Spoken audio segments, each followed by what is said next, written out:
श्री स्वामी समर्थ. देवासमोर उभं राहून तुम्ही काय मागता यापेक्षा देवाकडे पाठ असताना तुम्ही कसे वागता यावर बऱ्याच गोष्टी अवलंबून असतात. माणूस हा बोलण्यातून नाही तर वागण्यातून खरा कळतो.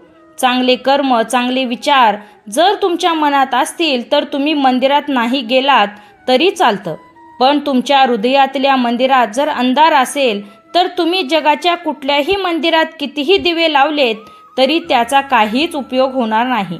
एक गोष्ट नेहमी लक्षात ठेवावी, आयुष्यात आपण किती खरे आणि किती खोटे आहोत हे फक्त दोघांनाच माहिती असते.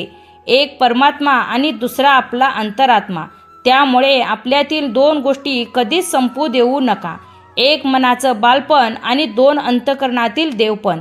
हे संपलं की माणूस संपला. रामकृष्ण हरी. आजचा व्हिडिओ आवडला तर व्हिडिओला लाईक करा, शेअर करा, सबस्क्राईब करा. श्री स्वामी समर्थ.